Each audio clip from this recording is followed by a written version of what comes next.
Councilmember Sicairos, Present. Mayor Pro Tem Samra, Present. Mayor Soria. Present. All council members are in attendance here today.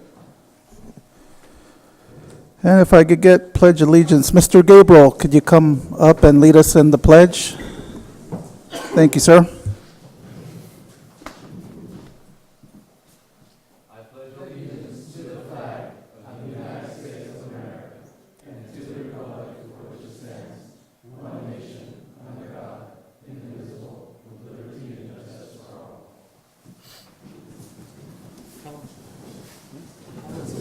Thank you, Mr. Gabriel. Do we have any changes to the agenda, council? Only one item, which is we're going to be continuing item, let's see, 3. item 3, that is correct. And Mayor, the item 3 is actually, it's a public hearing, but when we get to it, we'll still open up the hearing, take any testimony, and then we'll be asking the council to make a motion to continue the item to the next meeting. That's correct.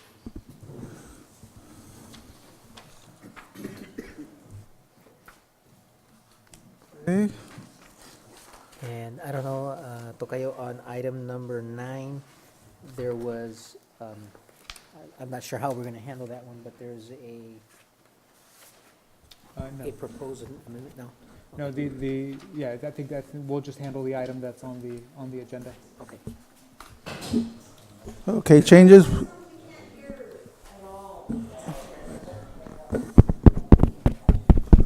Testing 1, 2, 3. Test. Can you hear us, Catherine? So he's going to raise the volume there. Testing 1, 1, 2, 1, 2.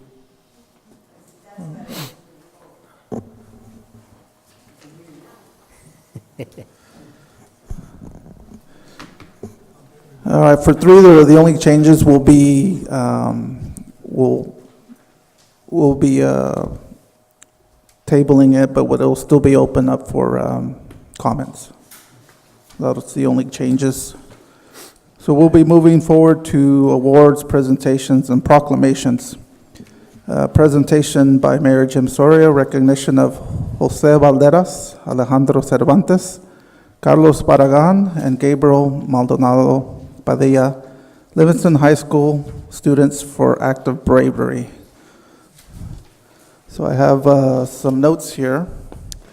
And we are recognizing these young men, Mr. Jose Valderas, Mr. Alejandro Cervantes, Mr. Carlos Barragan, and Mr. Gabriel Maldonado Padilla, Livingston High School soccer players. Recently, the boys were driving home from a soccer practice when they noticed the trailer on fire. As they passed, one of the boys thought he saw a man on the ground. They turned around, and there was a man, and his shirt was on fire. They put the fire out and pulled the man from his vehicle, and then they called 911 and helped the man call his wife. They waited for the sheriff's department to arrive. According to the CHP who responded to the call, the man had hit a power pole and was electrocuted at some point before the boys saw him. The man was injured but lived. The boys were recognized at the high school and by the Merced Union High School District Board for their great act of bravery. So if I can have you gentlemen come up front, and we'll acknowledge your act of bravery.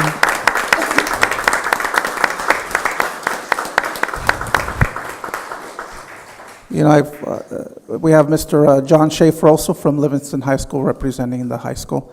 One thing that, I've always said at our council meeting is, great kids make a great community, and the act of bravery and the selflessness to, jump in harm's way and rescue someone, that's unique characters, and it shows, in Livingston on how they were brought up by their parents, the community, that the high school that they go to, and I'm sure,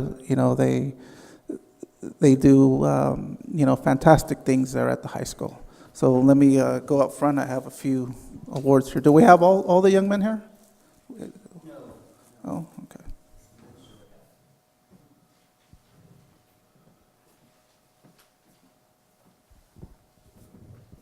Test. You can state Gabriel Maldonado. Jose Balderas. Okay, we have Gabriel and Jose here, and on behalf of the city of Livingston, on behalf of myself and behalf of the city council, we want to acknowledge your act of bravery. It takes a lot of courage to, face danger and actually go out and help someone. And, because your act of bravery, this gentleman, you probably saved his life. So we are very proud that, you guys are citizens of Livingston, and very proud that you acted in bravery in helping someone. So I'm going to recognize you. I'm giving you City of Livingston watches. One for you. Thank you very much.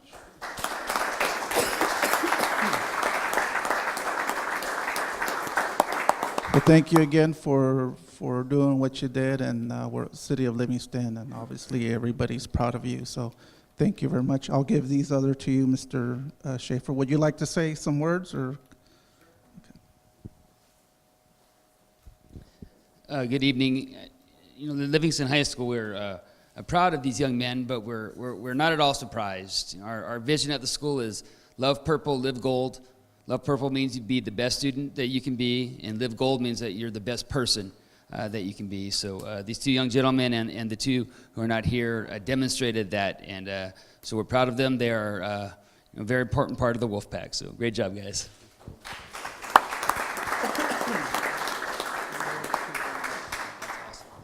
Thank you. Thank you very much. Thank you, guys.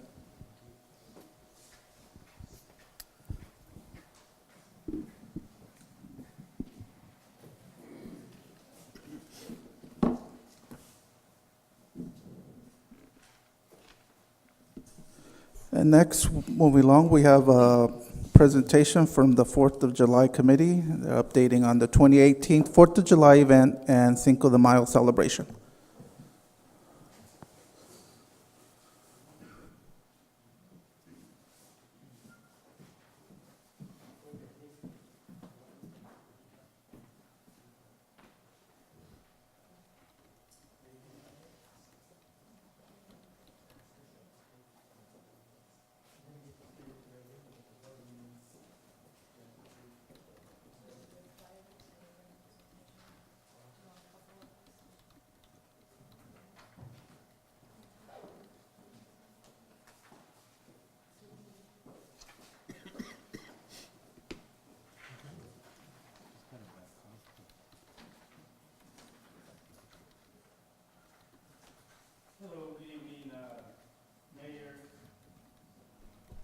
Good evening, Mayor Soria and councilmen.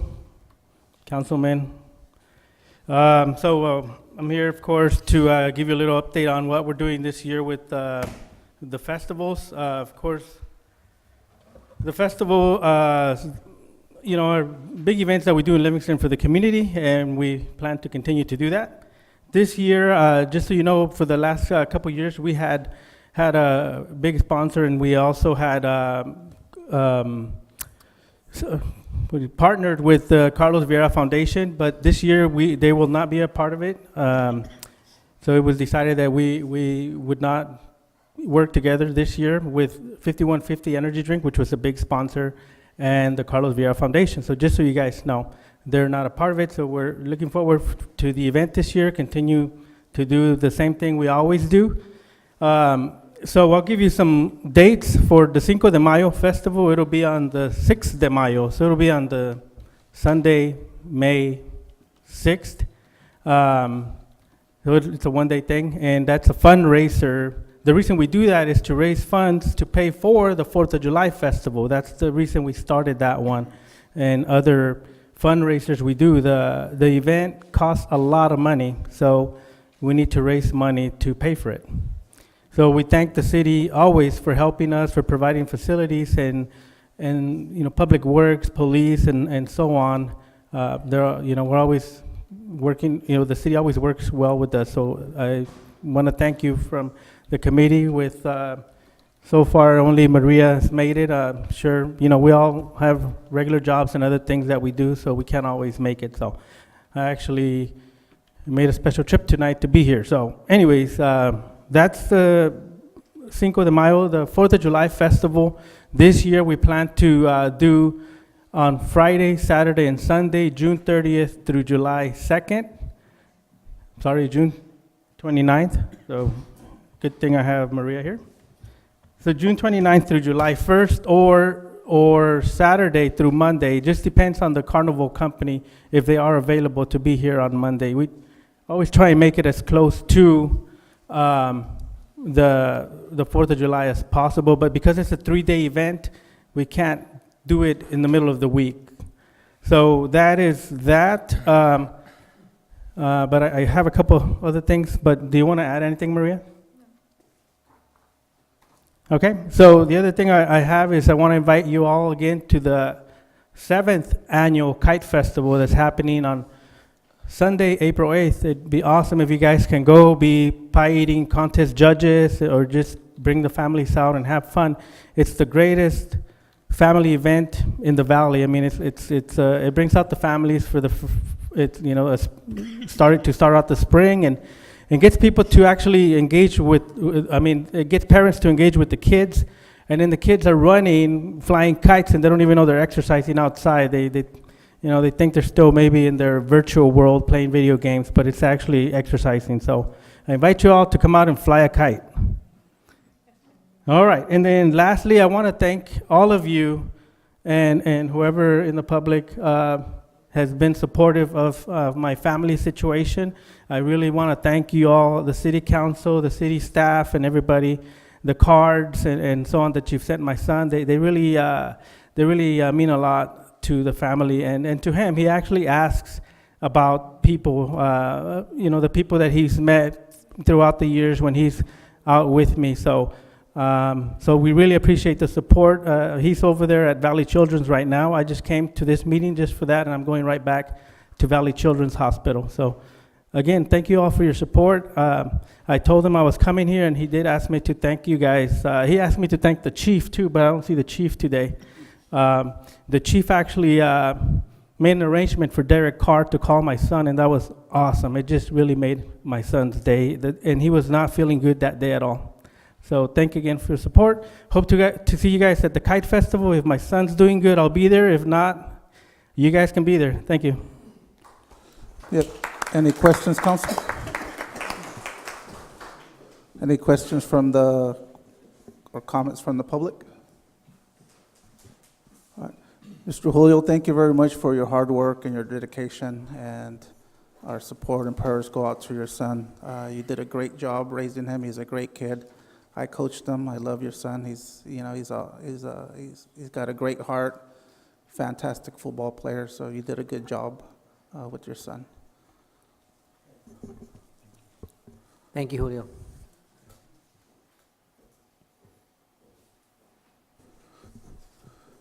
And now we'll move on to announcements and reports. I see Supervisor Espinoza here. Good evening. And I also, give my best to Julio and the family, his son. So hopefully comes back strong and comes back to school. Well, last weekend we were, along with Council Member Alex McKay, we were at CalCog, which is part of the MCAG, Canada Association of Governments conference in Monterey. So it was more about promoting, the infrastructure and all the needs of the counties and throughout America. The infrastructure is really more funds are needed. So also too, we were asked to, of course, to promote it as part of the government. If SB1 is repealed, we'll definitely not have enough funds to fix our roads, fix our bridges, infrastructure throughout the whole country, especially here in California.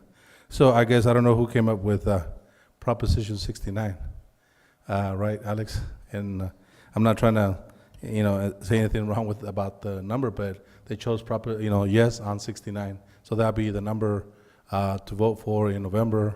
Vote yes on 69. So that will keep SB1 in the state. And so I know we'll continue paying taxes, but those taxes will be deeply needed to, like I said again, to keep paying for all the roads. Also, too, I attended one of the meetings I attended was last month before March. The March rains came, and Lake McClure, which serves most of Merced County, was at 67%, and very low. And I went because I'm on the Citizen Advisory Committee, MID, and being a farmer, and so of course that was very low. And the farmers were asking for water already, and they didn't anticipate the rain would come so soon, but it did. We've had plenty of rain and snow, and hopefully it's already full to capacity. But they wanted water delivery, and thankfully the rain came and they didn't have to deliver the water, and so we've been holding on. And but before that, we had those 4 or 5 days of freeze, and I think that a lot of farmers that they grow almonds have probably lost half of the crop due to the freeze. So, but now that it's raining, it's good, and I guess it's always a good, always a bad thing. It's always a good thing, I guess, because we have plenty of glut, which is too many almonds across the world that we produce, and I guess that will help with the price of the almonds. Maybe it'll come back up sooner. So, also too, May 7th is the Morning Express Lane, the new Amtrak they'll be going from Fresno to Sacramento.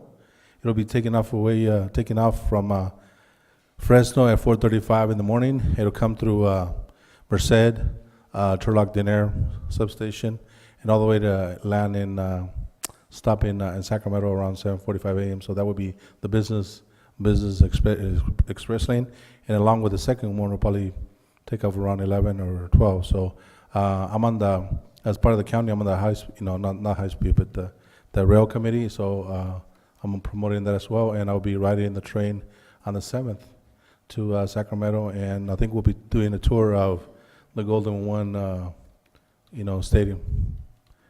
So that'd be nice. If anybody else wants to go, I know that they've asked me later on that they would like to take a group of about 30 or 50 kids to the Capitol and do a tour over there, along with the train, and so they could promote and take pictures, and which would be nice. I also have coming up in June, I'll have 3 behavioral health board seats on the behavioral health board in the county that are coming up for expiration. So I'll be appointing and putting it on the public. So see if anybody wants to be placed on the behavioral health board, in June. So that's all my comments today. And if there's any questions from the council to me, be glad to answer them. Do you have any questions, council? Any questions from the public? Nada. ¿No preguntas, si preguntas algo del condado que pueda contestarles en español? No? Muchas gracias. I know that it looks good. I know that the council and Jose has been doing a lot of good job on, remodeling the city of Livingston, and it's looking good. So thank you very much. Thank you, Supervisor. Before I move on, and I do apologize, I want to recognize former council member, Mrs. Babs Ratzlaff. Welcome. Her grandson is here. Former Recreation Commissioner, Mr. Rick Soria. I see our city clerk here, Mr. Tony Silvera is here. And also I'd like to introduce Ms. I'm sorry, Silva. I haven't seen you in a while. I know a lot of Silveras too, but I just add Silvera to it. Mr. Tony Silva, our illustrious city clerk. And also in our audience, we have Mrs. Kimberly Lewis.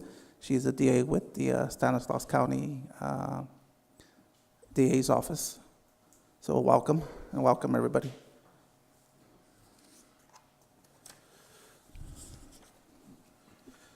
And next we have city staff announcements and reports.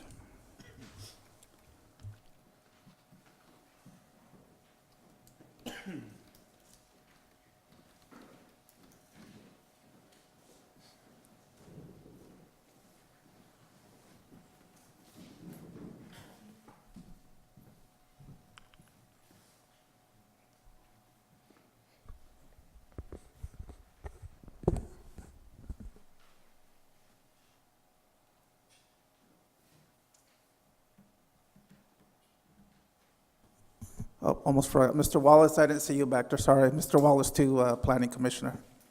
Sit in the back.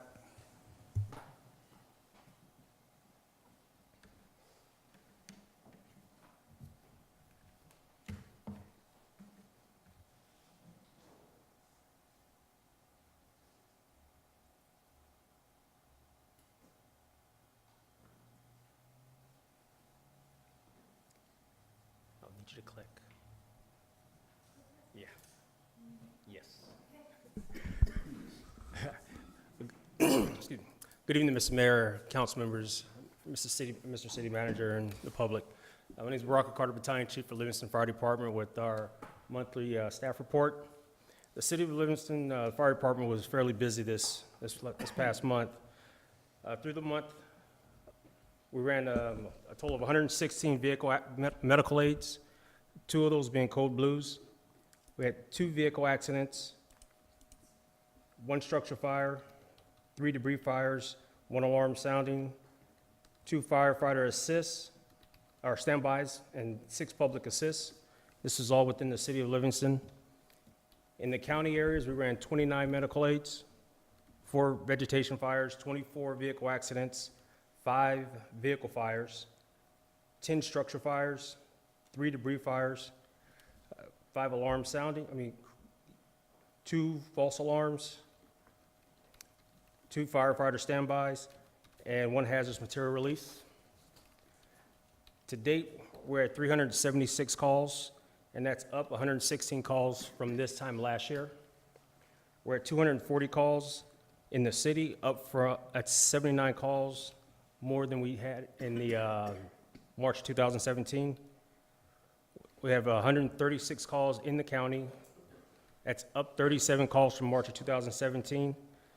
Out of our total response, we had 71% PCF response, and then roughly 10% station coverage. Majority of the calls, 314 of these calls was within the City of Livingston's initial area. Our monthly training for our paid personnel was the annual competency skills. That's our 4036. So what we do is annually we make sure that our paid personnel can pump efficiently, understand how to don an SCBA effectively and efficiently, as well as throw a ladder and then climb the ladder, lock in, and flow water, and it's all timed. Our PCFs monthly training is their emergency response protocols. Additionally, our Merced County Technical Rescue Team this past month was breaking and breaching, and we held this training out at the TID yard in Delhi, as well as lifting and moving of heavy objects. So our rescue team comprises as a makeup of approximately 20 personnel countywide, and it's a type 2 rescue that the county has that's available to respond with anywhere within the state to whether it be a structural collapse or any type of significant event for search and rescue. This up-and-coming training that we have, we'll be doing on April 15th. Our new PCFs will be involved in participating in a live structural training in the area of Corral Street and Simpson Avenue. Just wanted to make sure that the city is made aware that we will be doing a training there. So if they do see active flames and smoke, that it's just a training event that's taking place, and that's going to be April 15th. Additionally, our volunteers, our Livingston PCF volunteers, have again built a team to walk in the Relay for Life. That's April 21st at Memorial Park, and it's to help fight cancer, as well as the 2nd annual Larry's Cowboys and Livingston Relay for Life team. Larry's Cowboys is a PCF company from Delhi that competed against our own Livingston City PCFs here. Last year, the team is comprised of 10 person per team, $100 per team, and the Livingston PCFs were the ones that were able to bring the trophy home to represent Livingston very well during this event. All the money that's raised is donated to the Cancer Society for research and for patient services. So with the changing of time, we want to remind the public that when we change our clocks, so we sprung forward a few weeks back. Now's the time to go through and change out your batteries on your smoke detectors and your carbon monoxide detectors. The county has a program where it offers free smoke detectors to residents. All the residents need to do is come down, show a photo ID, fill out a small, quick form, and they'll be issued a free smoke detector. We won't be able to install it for them, but they can come down and obtain a free smoke detector. Lastly, within the next few weeks, we'll be doing our weed abatement, doing our weed abatement process as the spring, as the starts to heat up and the grass starts to cure. So we want to encourage our residents to get out now and start mowing the grasses back, around any large debris or abandoned vehicles, to try to keep the weed abatements down to a minimal. Questions?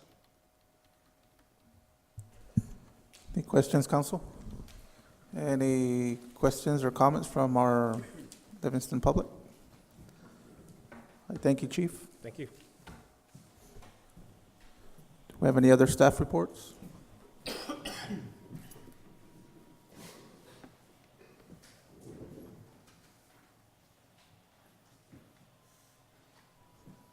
I don't see any other staff members, so we'll move on to city manager announcements and reports. Yes, Honorable Mayor and Council and public, thank you for being here. There's a few items. One of the big ticket items from this week is, it's a challenge for us, is that the 42-inch storm drain that's over by TA and, where the new Motel 6 Taco Bell area, we discovered today that at least about 100 yards of that 42-inch pipeline is 3/4 full of sedimentation. It's a sight to see. We came across it because Motel 6 is looking at putting in a manhole, and so when the storm drain basin on the other side was looked at, there was only, like I said, 3/4 of that pipe was full. So staff was out there today, at least cleaning the side where the storm drain is at, especially because we were having, some heavy rain events. We're hoping that some of that water will help flush some of that, but it won't take care of all of that. Who knows how long it's been accumulating, 2 to 3 inches per year for who knows how long. That section there, and something we have to work with the legal department, is to figure out the responsible parties, because a lot of that is on private right away. So we got to figure that out. But for now, we're working closely with making sure that we don't hold back Motel 6, because Motel 6 is slated hopefully to have a soft opening in May.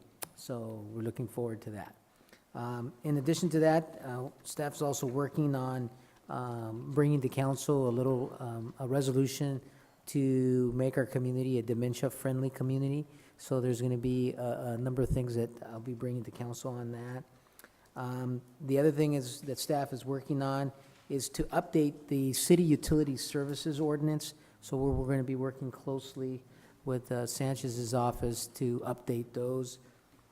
The other area that we're looking at is also the business section of the municipal code.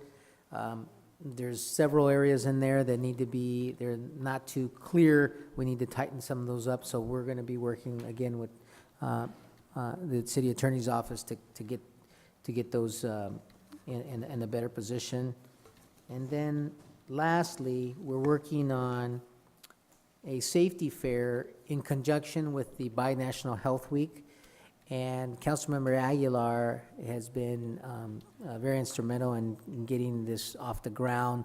So we're going to have, it's going to be a combination of a safety fair / health fair. So there'll be vaccinations, there'll be, glucose testing, but there'll also be, child safety seat restraints and how to install them and how to deal with, how you do work around electricity, safety around water, et cetera. So if anybody knows of an entity that would like to partake, we don't still have an actual date, but more than likely it's going to be a Saturday, 1, and 2, it's going to be here in Livingston, and it's going to be in October. So, but we'll pin down a date. And let's see, quick. Yeah, that is it. Unless you have any questions for me, thank you. Thank you. Jose, any questions or comments? Okay, we'll go ahead and move on to city council members' announcements and reports. We'll start off with Council Member McCabe. I attended CalCog last week. This week I'll be attending the WELL conference in Sacramento to focus on water issues. We have a lot of exciting events coming up here in Livingston. We have Nagar Kirtan coming on Sunday, and then the following week we have a Cesar Chavez March. Look forward to both those events. Thank you, Councilmember McCabe. Councilmember Aguilar? Just a reminder, just save the date for May 4th. Like I mentioned the last meeting, the whole public's obviously invited for our annual pancake breakfast the volunteer fire company is putting together. Tickets are $8. It's a great event. All proceeds go to buying equipment for the volunteer company. So once again, everybody's welcome. Come support your local fire department. I just want to give a big shout out and thank you to the Recreation Commission. They've been instrumental in putting the skills assessments for the different sports recreation teams we have here in town. I attended the baseball skills assessment. Everybody worked well together, so I just want to say to Jackie, thank you, and the Rec Commission. Also, thank you for the support and people buying raffle tickets to improve the little guys baseball field. I appreciate all the public support for that. And like our city manager mentioned, trying to put together a safety health fair in October. So more details are coming up, but yeah, we look forward to that. Opening it up to the public on a Saturday. Have different vendors, different community groups, providing services to our community. That's it.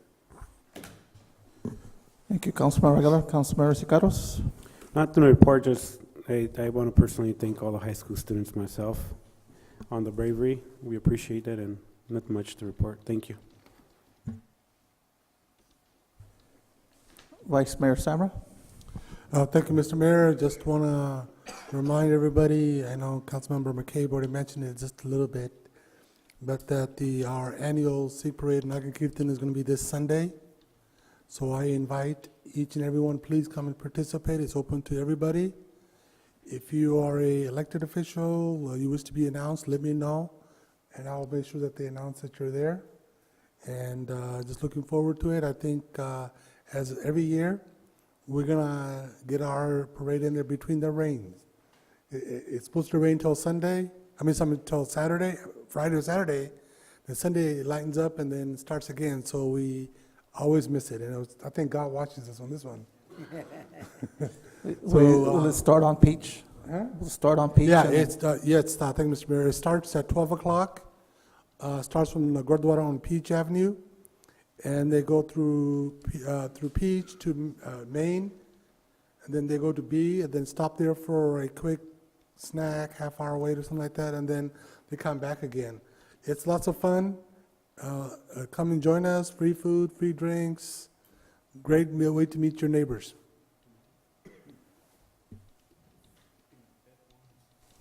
Thank you, Vice Mayor.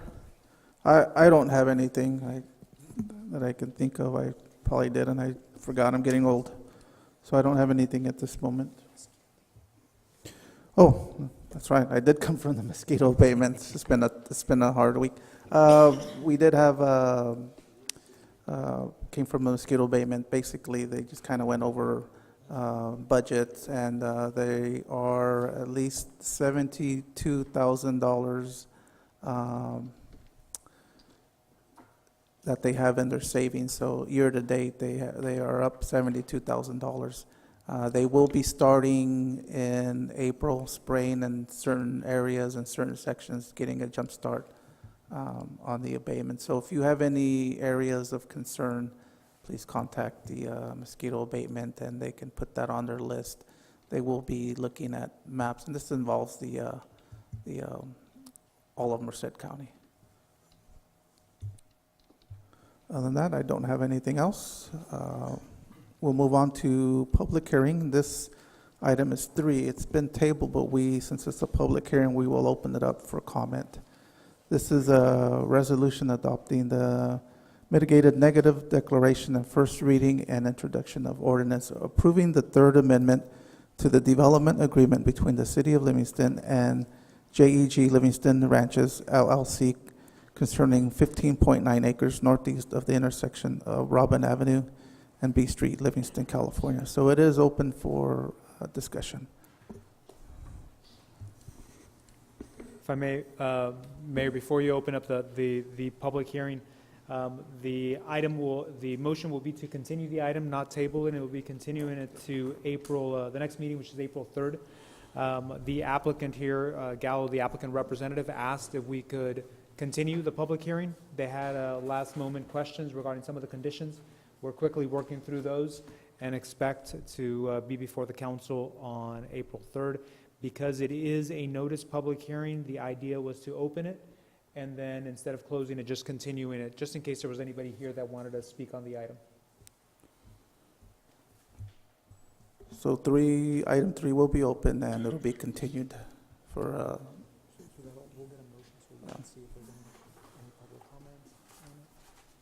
any comments?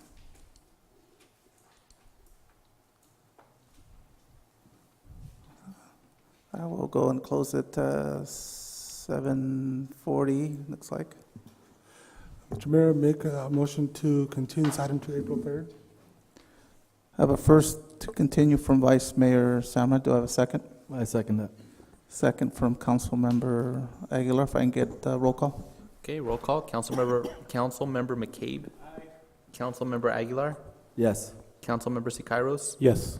Mayor Pro Tem Samra. Yes. Mayor Soria. Yes. Motion approved 5-0. Okay, moving along, we're going into citizen comments. The section of the agenda allows members of the public to address the city council on any item not otherwise on the agenda. Members of the public, when recognized by the mayor, should come forward to the lectern and identify themselves. Comments are normally limited to 3 minutes. In accordance with state open meeting laws, no action will be taken by the city council this evening. For items which are on the agenda this evening, members of the public will be provided an opportunity to address the city council as each item is brought up for discussion. So we are in citizen comments. Mrs. Lewis, if you want to say a few words, you're more than welcome to.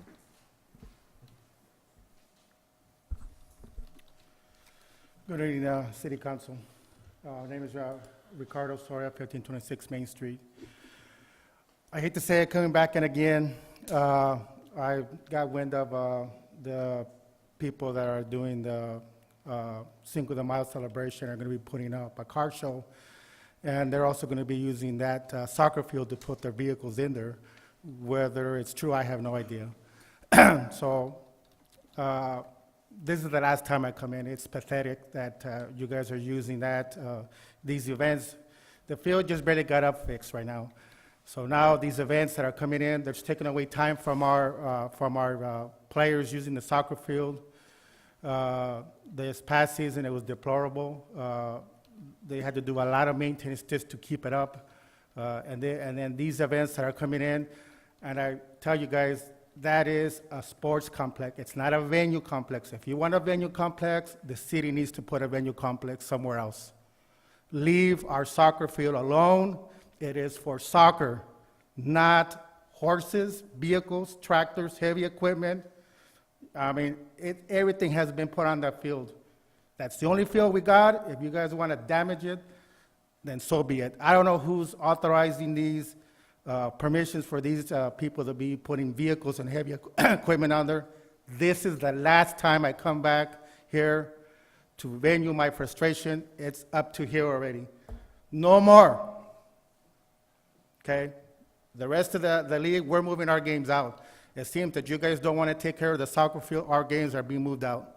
I'm sick and tired of it. I'm not coming back again here no more to discuss the soccer field. I'll leave it up to whatever you guys want to do with it. Thank you, Mr. Ricardo.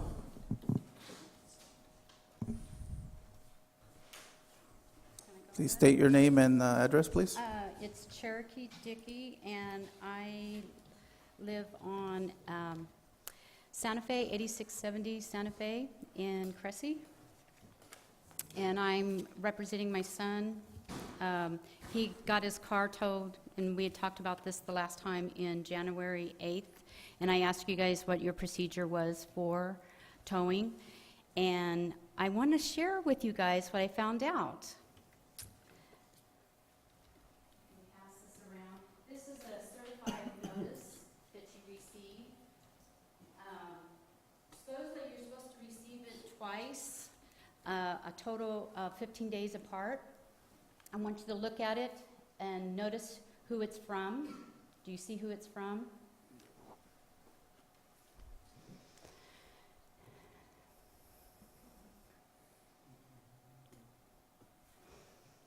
You guys might be interested in this. If you have your car parked in your driveway and it is just sitting there, the police can come and get it. They send out a certified letter. You don't have to receive the letter. They just have to say that they sent it to you.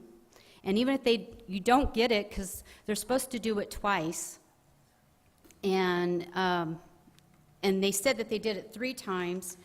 The officer said they delivered it December 8th, 15th, 17th, or maybe the 18th. But he didn't receive it. Then they come on December 30th, and the police officer does not knock on the door and say, hey, you know, we're taking your car away. He just proceeds to take it away. My son goes out there and asks him, you know, what he's doing. He says, well, you got a notice. And he says, well, can I park it in my garage? Because it's up on his driveway. And the officer says, oh, it's too late. We've already called the tow truck.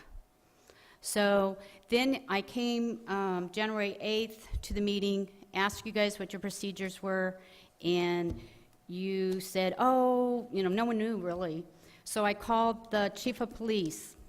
Nice man. Everyone says he's a nice man. Never did get to speak to him, but he left me a message and told me where I could look at the ordinance for that for abatement, okay? And so on the website, if you go there, you have to be like a lawyer to read it. English is my first language. I'm college educated. I had a hard time figuring it out. And I'm just thinking, I could go on vacation like so many of your citizens do during Christmas, come back, your car's gone. The police officer had a gun, you know, it was in his holster, but he had a gun. My son's car was stolen from him. And I kept thinking, okay, if they find that out, they will do the right thing. They'll take care of it. They won't give me the runaround, you know. Went and talked to your city manager, very nice man, had a nice discussion. He knew that due process was never taken care of. You know, the car would get a letter saying, oh, now you owe 600 or so many bucks, or we're gonna sell your car. Well, the car, I'm assuming, is done sold. So, I'm outrageous, you know, it's outrageous that the citizens get their car stolen by the police department, but yet no one cares. That notice does not even have a subject matter. It does not even tell you who it's from. Okay, thank you, Ms. Dickey. We're at 350. What is it? We're at 350. Okay. All right. All right. I don't get any feedback. The only thing, I'll be in contact with you I said, I'll be in contact with you and we'll chat this. I think you were supposed to be in contact with me to Betty a couple times this week. Yes. And you talked to her and she gave me that note. So I'll give you a call. Hi, my name is Harpreet Singh. Today I am here to invite all the council members and... Mr. Singh, can you provide your address, please? Oh, yeah. I'm from Salida, so it's 4217 Green Knoll Road, Salida. And I'd like to invite the City Council and people of Livingston for a Sikh American awareness event. And as part of the event, we would be discussing about the topic of Sikh and Hispanic community bonds. So like over the 100 years, both the communities have to go through similar struggles. Either it's immigration or issues with employment, agriculture. So I think it's always good to talk about our similar heritage and issues. And I think all the people from non-profit world, either it's from Modesto area, Fresno, Merced. So I think it's always good to have a networking event so different communities and cultures can get together and share their values. So I would just like either, I think, if all the council members can come there, that would be good. But we would require your more and more participation in that. And the event is on April 6th, and it's in Ceres Community Center, and it's at 11 a.m. And we would have the lunch early so that you don't go without lunch. Thank you. Thank you, Mr. Singh.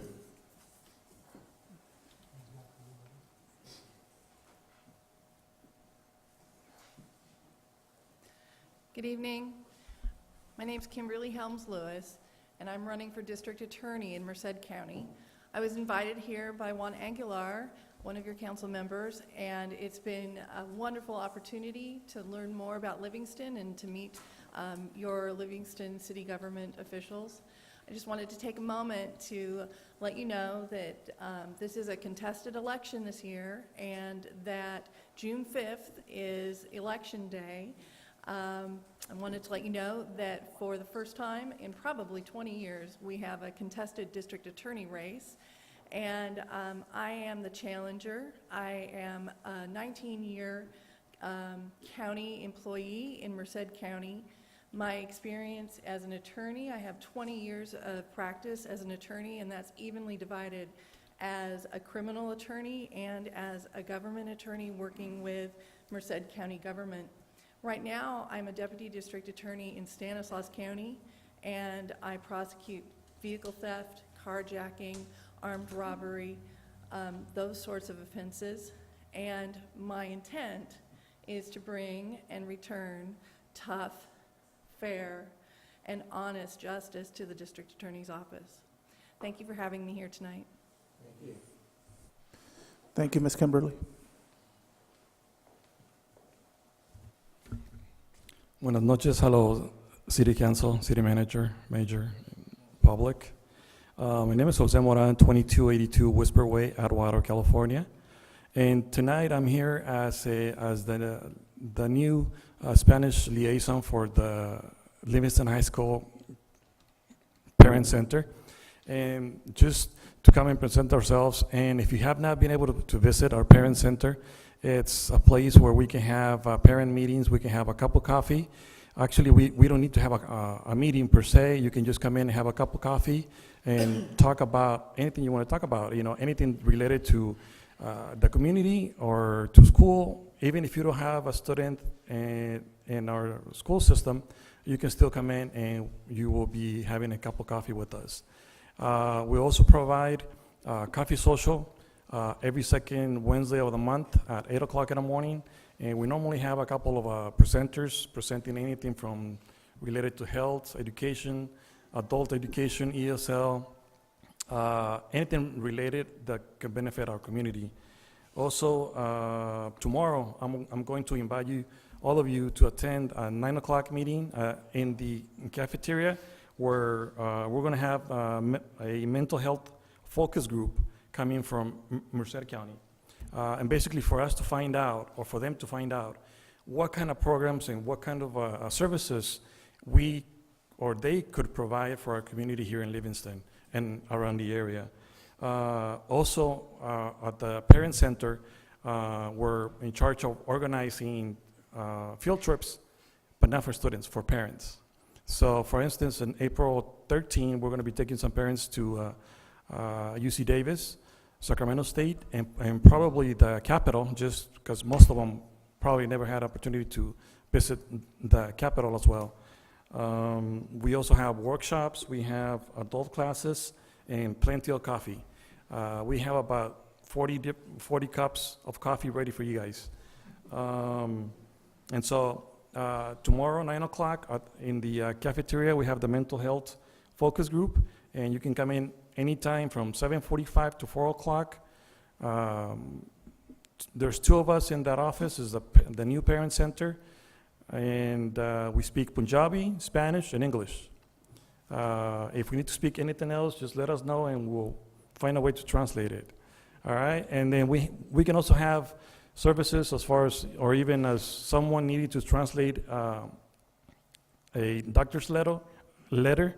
Some of our members of our community do not understand what they get on the mail sometimes. They can come into our Parent Center and we can just translate it for them, as simple as that.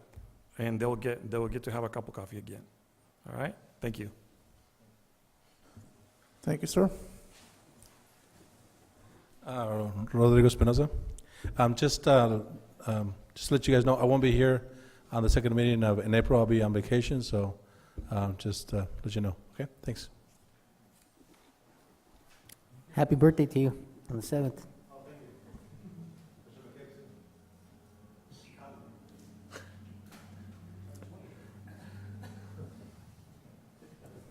Any other comments?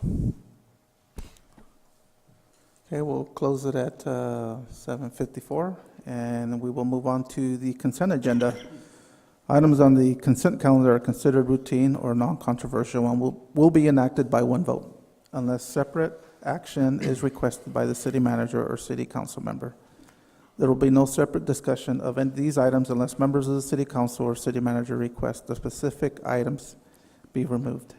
We have 5 items. Item 4, a resolution approving contract with Security System Solutions for replacement of city key card access system. Item 5, approval of minutes of meeting held on December 19, 2017.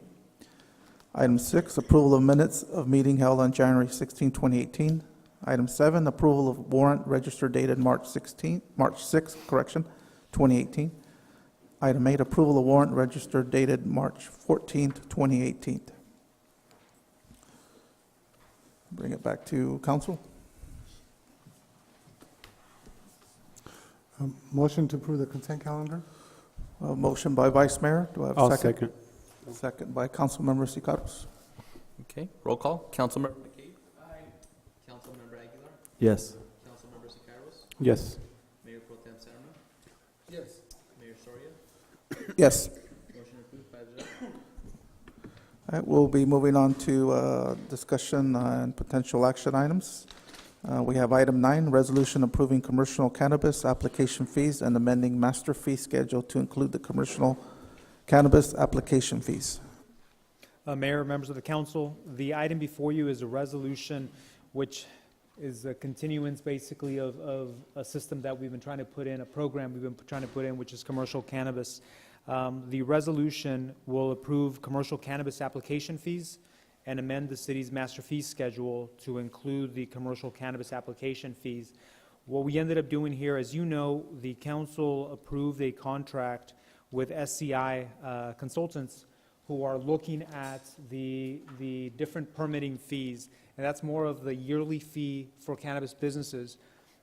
They're currently working on that. We're hoping that in a few weeks they'll be done, and then you'll see a resolution establishing the fees. The issue here is that some businesses are asking to move in now, whether it be manufacturing or cultivation, and again, indoor cultivation. Just to recap here, the businesses we are talking about are manufacturing, testing, indoor cultivation, distribution, and medical cannabis delivery originating from outside of the city. There was no outside cultivation, and there was no dispensaries that were allowed here in the city. So all we're talking about is those uses. The resolution before you gets that process going, because we got some calls from folks saying, hey, we're ready to at least start the process now. How can we start the process? Well, when we looked at our fee schedule, we didn't have a fee for them to come in and apply and fill out an application to at least get the ball rolling. What the resolution is doing is applying two deposit fees. One, what we call phase one, and then for $1,000, and then phase two for $5,200. Phase one is meant to have the applicant come in, they pay their deposit, and again, they only get charged for what we use. They will get refunded the money that staff doesn't use. Staff will be keeping time. The phase one process is to really do the initial look at their project and do the background checks, make sure that they have adequate control over the property or the rights to actually open up a business in that property. If the background check clears from all of the business owners, then they move on to phase two. Phase two is the more detailed analysis of their project. They will also need to get an environmental clearance from the city, and they'll be working on that. But again, this deposit-based system here with the phase one and phase two, it at least allows us to get going, allows us to get people in the door, and again, we'll only be charging our costs, so they'll get refunded if there's anything else. This is just for the application. The actual, the other fees involved here are the licensing fee, the cannabis permit fee, which is a yearly fee. That is what SCI is looking at right now. That's going to be the fee to recoup your costs of the inspections from all of your departments, the different things you need to do just to make sure that a cannabis business is operating pursuant to your ordinance. The other piece of it that will be coming as well to the council will be an operating agreement with every use that comes in.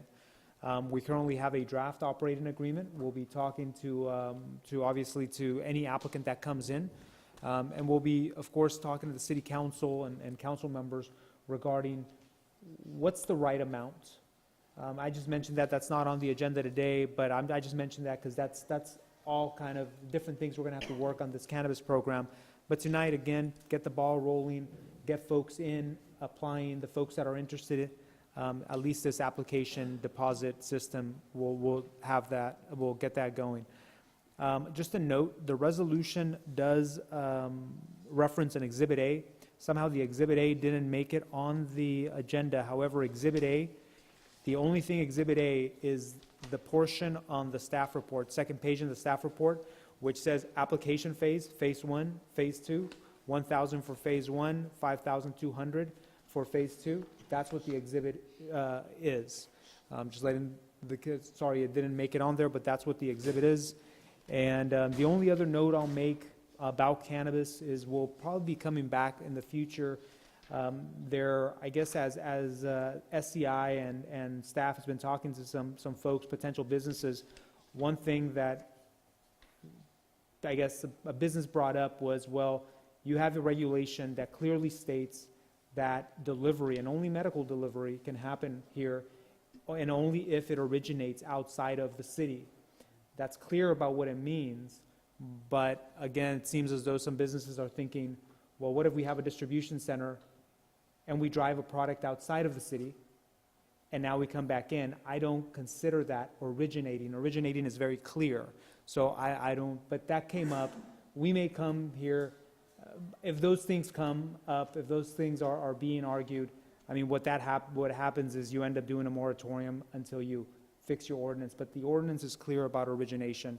I just bring that up because I just heard about it today, and we'll be looking at the ordinance. But again, today you have a resolution for deposit fees for the application. Any questions? Any questions, council? Open it up for public comment at 8:02.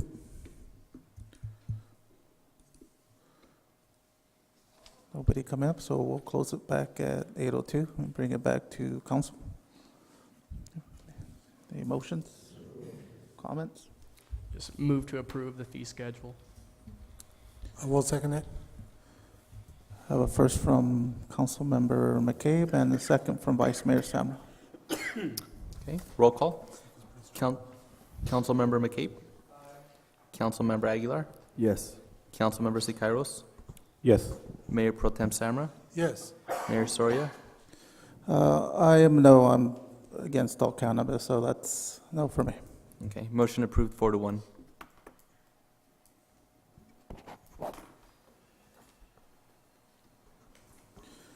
Next, we'll move on to item 10, a resolution approving the second amendment to the employment agreement between the City of Livingston and Ruben Chavez for the position of police chief. Yes, Honorable Mayor and Council, of course, our chief would love to be here, but he's out and about doing some very important things. As you know, he's been very instrumental in keeping our community safe, along with his great team, and Mr. Fong's here representing him. And there is no material change as it relates to the actual employment agreement. It's just a continuance of 1 year. He has expressed, wanting to be here at least another year with the possibility of maybe extending a little bit more, but at this point, he's not willing to commit more than a 1 year extension. And so, he's done an outstanding job, and I certainly recommend that council extend his employment agreement for at least 1 additional year. Open up for public comment, 8:04. We'll close it back up, 8:04, bring it back to council. I move to approve the employment extension of 1 year. I'll second. For Chief Chavez. Have a first from Councilmember McCabe and a second from me. Roll call, please. Okay, roll call. Councilmember McCabe? Councilmember Aguilar? Yes. Councilmember Sicairos? Yes. Mayor Pro Tem Samra? Yes. Mayor Soria? Yes. Motion approved 5-0.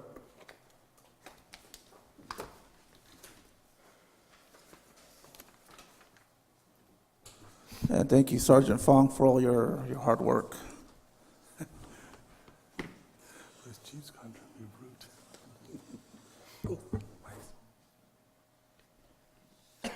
This goes out to staff members too, fire department, public works. So thanks for your thanks for your hard work. I was gonna make a comment to the fire department about something, but I'll talk personally. All right, moving along, we have item 11, a resolution authorizing subscription to ePros 360 service from West Coast Code Consultants, Inc. for building permit services. Yes, Mr. Mayor and Council, I know Randy, go ahead. Okay, thank you. This is before you because one of the things that the city liked about the West Coast Code Consultants offer when we switched our building services contractor was the ability to have an online permit system so that people can file, essentially e-file their building application, schedule inspections, and internally for the department to refer those applications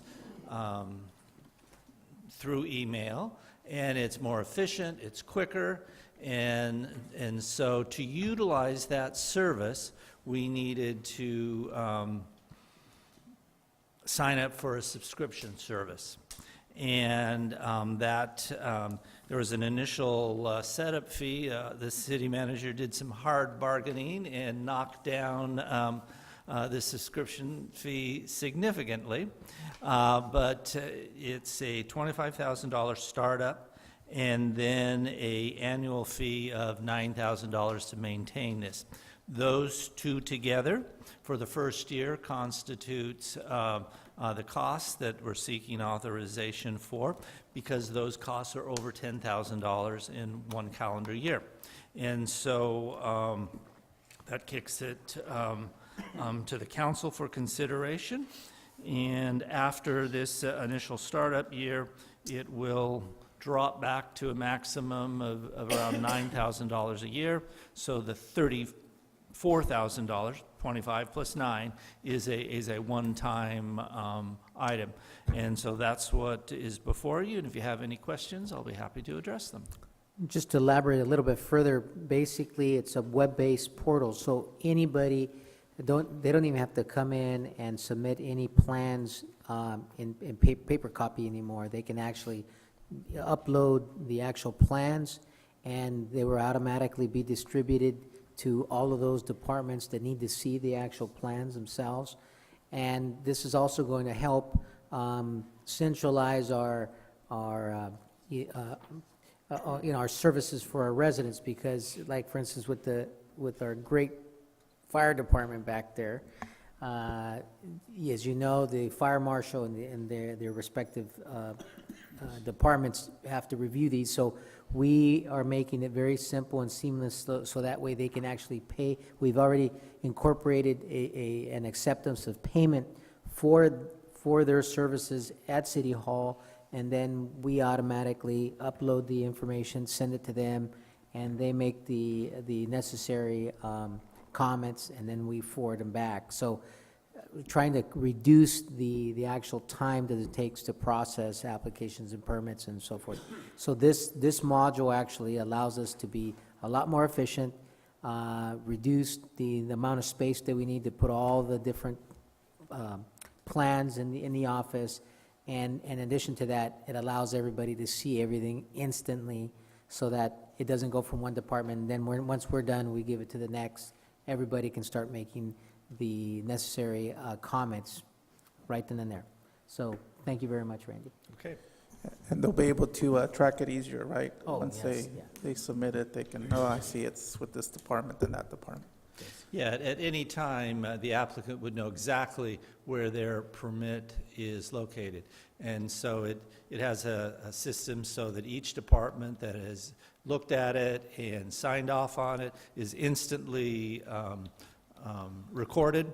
So it's easy if it got misplaced at some department or what have you, or there's a vacancy, we can easily find where that is, notify that department that it perhaps overlooked something, and pick it right up. So it, as the city manager says, it does increase efficiency, and it increases transparency, and in the long run, it's going to save money. All right, we'll open it for public comment. Okay, bring it back to council for any comments, motions. I think it's good to go electronic, you know. We need to come into the 20th century, I think, with this stuff. So I'll make the motion to approve. I second that. A motion from Vice Mayor Samra and second from Councilmember Aguilar. Roll call, please. Okay, roll call. Councilmember McCabe? Aye. Councilmember Aguilar? Yes. Councilmember Siqueiros? Yes. Mayor Pro Tem Samra? Yes. Mayor Soria? Yes. Motion approved 5-0.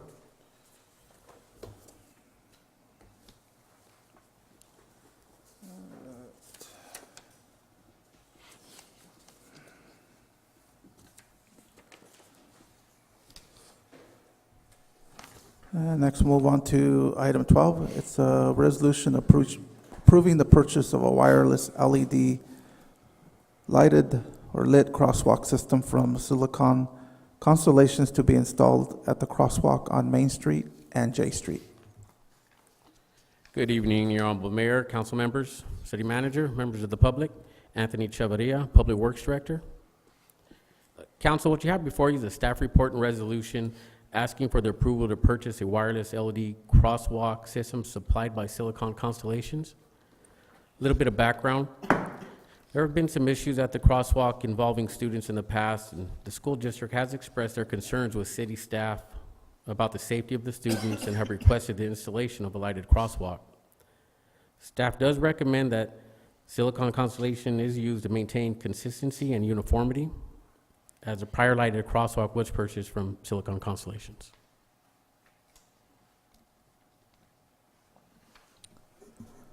Open up for any public comment at 8:12. Close at 8:12. I'll bring it back to you, council. Comments? I just have a quick addition to that. So this is only one component, of course. You've probably seen out there that we've already started, we demoed the sidewalk, the handicap access, all of that has to meet ADA requirements.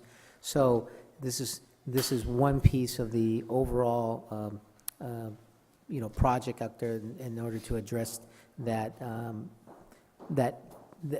problematic area that has come to a head many times. And so, Mrs. Ballinger, your project is getting done. And I will make a comment in the motion. I do like this. I'd like to see, when it comes to the safety of our kids, that should be one of our top priorities.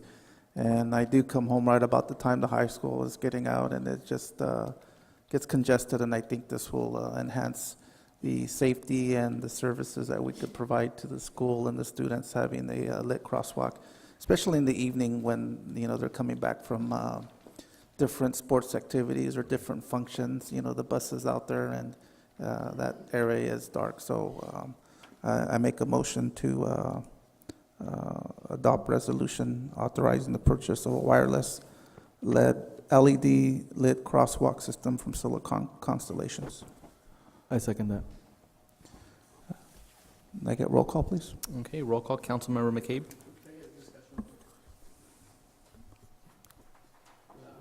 I don't see any bids in this scenario. Is this the only company that does it here?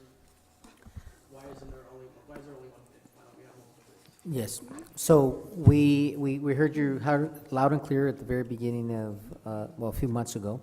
The reason this particular one, there is no other bids, is because we're trying to maintain consistent, rather than having different types of LED lighting, we're trying to keep continuity and consistency. So in this particular, and also because we're getting it at a discounted price.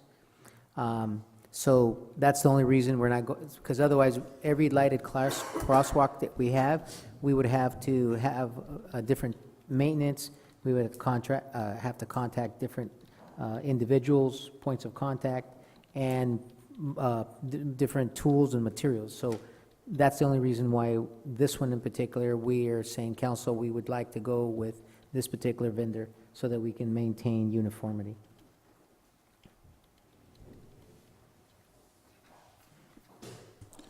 So we have a first and second. Okay, roll call. Councilmember McCabe. Aye. Councilmember Aguilar. Yes. Councilmember Siqueiros. Yes. Mayor Pro Tem Samra. Yes. Mayor Soria. Yes. Motion approved 5-0.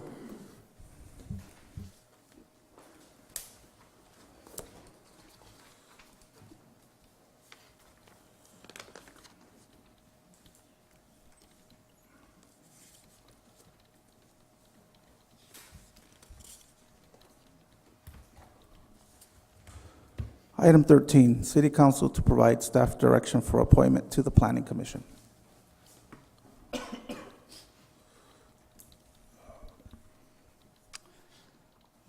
Mayor, council members, one of our planning commissioner, Mr. Mendoza-Gonzalez' term has ended, and he continues to serve until a replacement is found. But he has indicated a desire to continue to serve on the Planning Commission, but that's a decision for the City Council to make.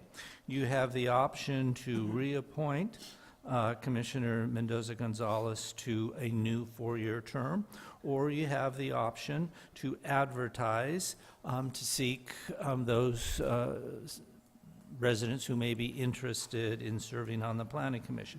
If you do choose to advertise, we recommend that we can do that for 45 days. That's what we've done in the past. That's our procedures to try to get interested citizens involved in the Planning Commission. So the decision is before you. Mr. Mendoza-Gonzalez has served with distinction, and so there's no reason for a replacement other than council desire to do so, to have other people the opportunity to serve and so forth. So if you have any questions, I'll be happy to address them. Questions? We'll have for public comment, 8:17. And bring it back, close it at 8:17. Any questions? Yeah, I move to discussions? reappoint Mr. Mendoza Gonzalez for another 4-year term. We have a first by Councilmember McCabe. Do I have a second? I will second that. Second by Vice Mayor Sammer. Roll call, please. Okay, roll call. Councilmember McCabe. Aye. Councilmember Aguilar. Yes. Councilmember Siqueiros. Yes. Mayor Pro Tem Samra. Yes. Mayor Soria. Yes. Okay, motion approved, 5-0. And just a Hey. comment, what the vote was to give direction to staff to prepare the resolution, to bring it to the next council meeting. Since appointments are done by resolution, we can definitely put that on consent calendar at your next meeting. But in the meantime, he'll still be able to serve. Yes. Correct.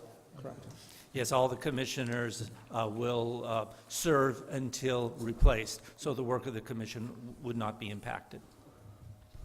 Okay, thank you.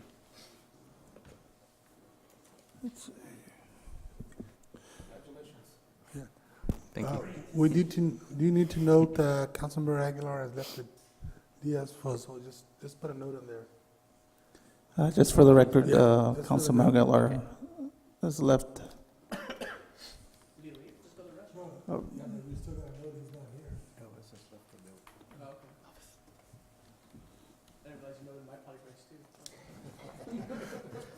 We can take a quick 5-minute and wait till he comes back.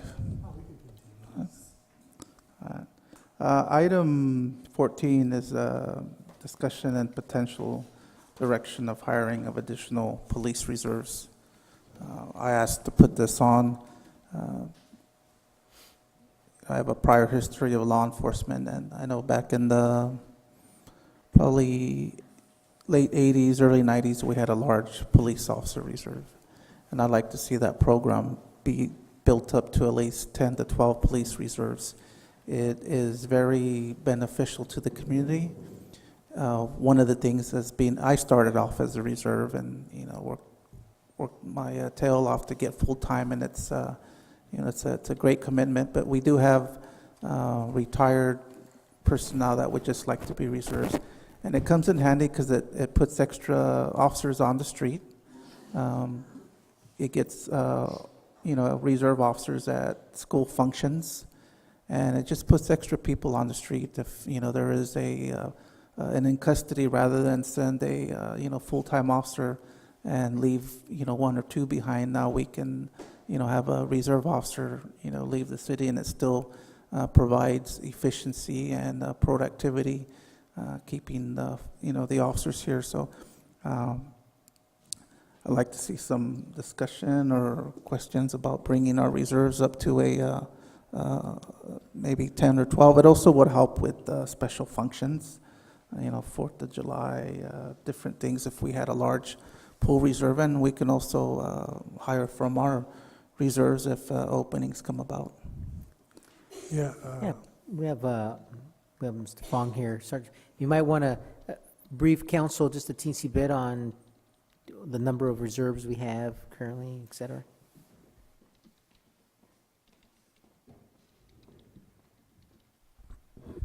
Okay, at this point, actually trained reserves, because all our reserves are what are called level 1 reserves, so they have the same powers as a full-time police officer. They're required to go through a field training program in order to work on the streets, and they can work alone without an officer watching them. Currently, we have 2 that have completed training. One happens to be an employee of Stanislaus County with their juvenile hall, and the other has his own private business. So they come out maybe once a week to help out, and it's really, really beneficial on patrol, because usually it's Friday, Saturday when we're kind of busy. So the reserve officers as the mayor said, would really help our manpower as far as handling calls. Additionally, if we, God forbid, ever get a critical incident, it would be nice to have people within the community that we can call up, for assistance on perimeters or whatever else. Mr. Mayor, I'm sorry, Mr. McCabe had his hand up first. What kind of financial impact are we looking at if we were to bring on 8 additional reserves? Or just like 1 reserve, I can do math, but what financial ramifications would it have for us to increase our numbers there?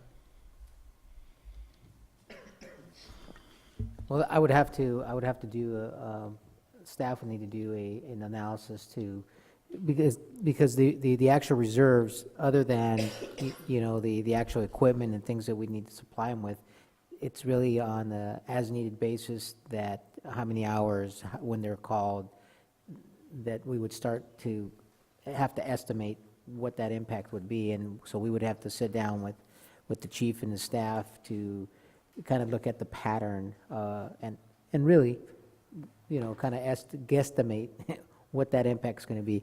I don't know what that number is right now. If I can make a comment on that. Currently, our reserves are not paid an hourly wage. We do provide them equipment, so that is one benefit of the reserves. So reserve is like a volunteer? Yes. That's something I'm hoping will change in the future, because the reserves did used to get paid, but currently they're not paid, so they're not a huge impact as far as that goes.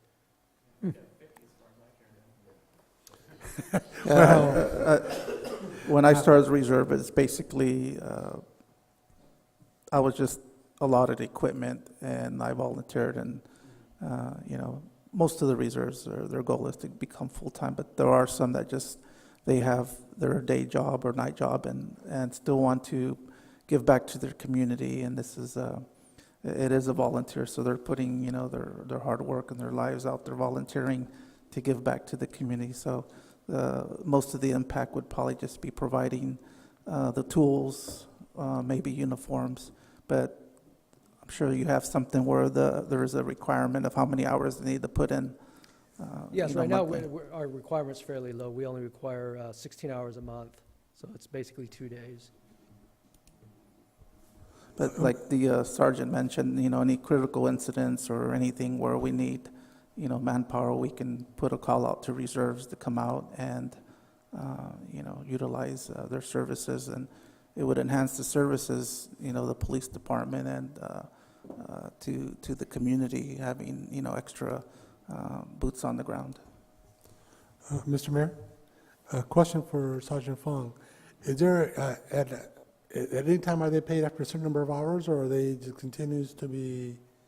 Yeah, they're not paid at all. Even right after a now. certain number of hours, No. there's no pay? Yeah, all the If you time. were to use them for 40 hours in a week, they're still not going to be paid? Right, it's all volunteer. Yeah. The only, I think the only provision we have is, for instance, if the high school requests officers to work the football game for security, they'll pay us for that, and then in turn, the officers can get paid for that. But outside of that, the regular patrol hours are all voluntary. Okay, I think we still need some sort of, something from the chief. I mean, I think we're all. We still need a staff report. Yeah, we need it. I mean, this is just a discussion anyway. And to me, I think, and Sergeant Fong will confirm this, is we've always had a great pool of our reserves to draw from when we do have an opening in the end. They already know the city, they're already trained, and so I think it's always been a great pool as well. So I think it's a good idea. So, Mayor, if I just make a comment. Also, we may, I don't know, and we would have to double check, but I think the authority to hire or to have reserves and bring reserves on, I think the police department already has the authority. We could look, but I think that what was meant today was just more to kind of have that conversation and kind of have the discussion with the council to just, listen to the council as far as if the council felt the same way that reserves are important. But I think that the discretion may already be there. We'll double check. All right, thank you. Next, we have the discussion, the status of our logo design. I haven't heard anything new, so I just wanted to see where we're at with our logo and if we're still moving forward, or if we have any other ideas, or. Well, there's been, quite a bit of discussion, and I've kind of kept track, even though when I wasn't here. What I would, since the mayor brought this up for potential discussion, I'd like to make a proposal, and that is that we look at having and we know we got our youth involved, and there was quite a bit of activity here. My personal opinion is that we should also look at involving the graphic design students of, UC Merced, Stanislaus State, Fresno State, and come up with some other alternatives that council can then look at, and you guys can then decide whether you guys want to move forward or pick from the pool that we already have, or stay with the one we currently have. So, but I just think that based on the logos that I saw at City Hall, I think we could, look at a little bit more options. The high school group that came forward, I liked what they were presenting. It'd be fun to see what the UC Merced or Fresno State kids can do with that concept they had with the multicolored lettering. And in addition, I know I brought it up before, but I think there's a great opportunity to involve our community, or also even our staff, our department heads, get them involved. I don't know if you can establish a committee or open it up for the public, but I think when the direction, I wasn't here, but when the direction was to create a new logo, I think we missed that opportunity to involve the community more. From the onset of just having ideas, not just voting on here's three designs, vote on this, but from the beginning, from the design, from ideas, and there's a lot of creative people in this community, students, so I think we missed that opportunity, and I would really, I brought it up before, but I would really like to see even our department heads. I asked staff around, hey, did you guys get a chance to, have some input, and everybody said no, we never had a, input. So I think we should get them involved, and even a survey within staff, or something like that. But it's a great opportunity to involve the public. I agree. I'll open it up for any public comment. 829.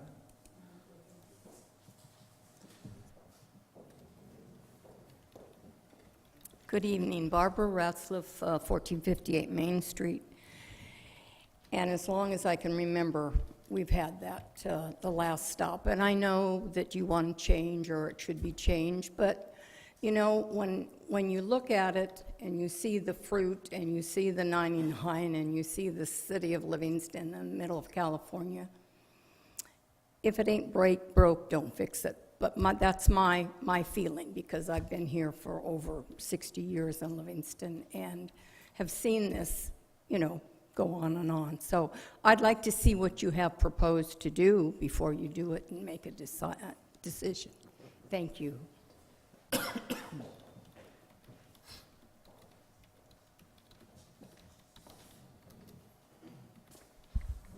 Hello again, Jose Moran, 2282 Whisper Way, Atwater, California. I heard this a couple of times before for quite some time, and I kind of have forgotten about it again. It's good that you guys were able to bring it back for discussion, and I think you guys have some great ideas.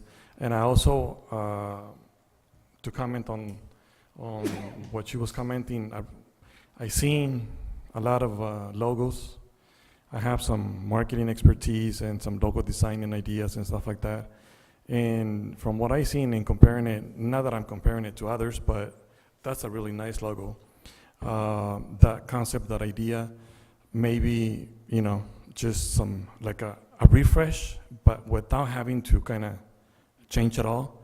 But then again, just being out there and not being able to see what has been presented to the council, what kind of designs are currently there, even being part of committee and then probably, choosing the top 3 and then putting it on the website and getting members in the community seeing what they have, and maybe they can come back again with better ideas.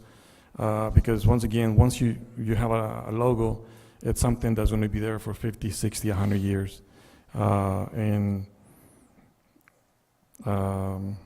if there's anything we can do to kind of brainstorm and get together with other members in the community, other groups, students at Stanislaus, UC Merced, and even some graphic designers that they might be able to really, that I know a few here in town that I'm sure they'll be able to contribute and, kind of put their little mark on our city logo. Thank you. Any other comments? All right, so we have some fresh ideas. A comment, Councilmember?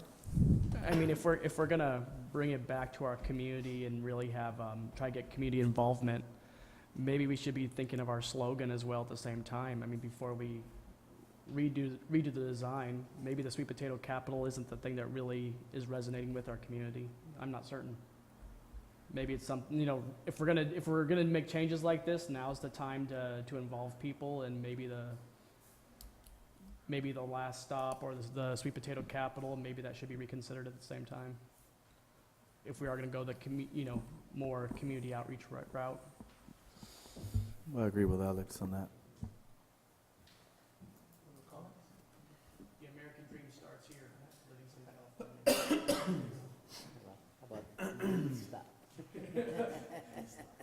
The first stop. Hey, for a lot of families from Mexico and India, this is the first stop.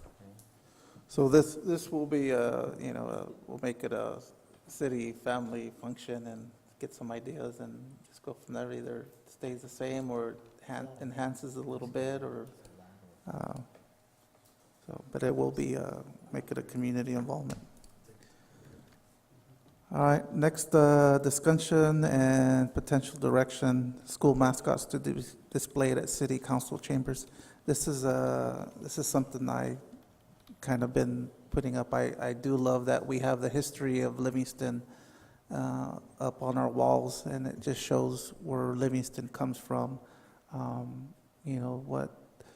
It's always been family-based.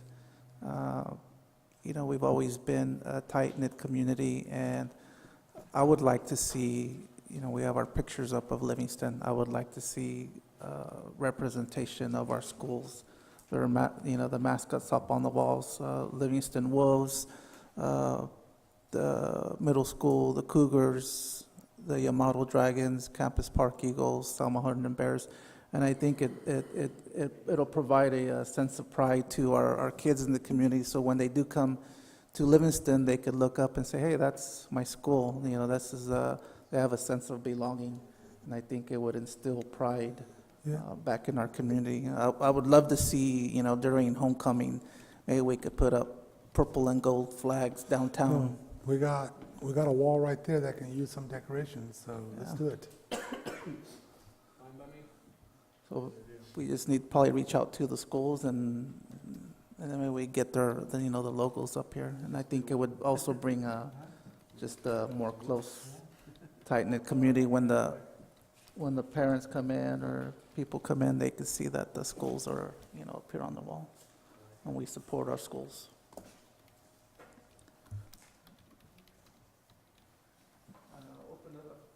For public comment at 8:36. We have a young man in our audience here. Would you like to make any comments regarding logos? How would you feel? Not to put you on the spot. Tyler Ratzlaff, 1409 2nd Street. I think it'd be a very good idea to involve the high school. Currently, we are doing the Mr. Livingston Challenge, where you auction off yourself and you represent a club. I personally can't do that, but I do represent Livingston High Key Club. I am the current president for this. We are coming up with elections, but it would be great if you need a contact. I'm sure you probably have most of them, but I can give you the spirit coordinator from the high school, her email. She's also my English teacher. She's a great English teacher. If you have any questions, I'm sure you can talk to me after the meeting. Thank you. Thank you, sir. And with that, appreciate it. That concludes our council meeting for Tuesday, the 20th. God bless. Drive home safely. Go home and love your family.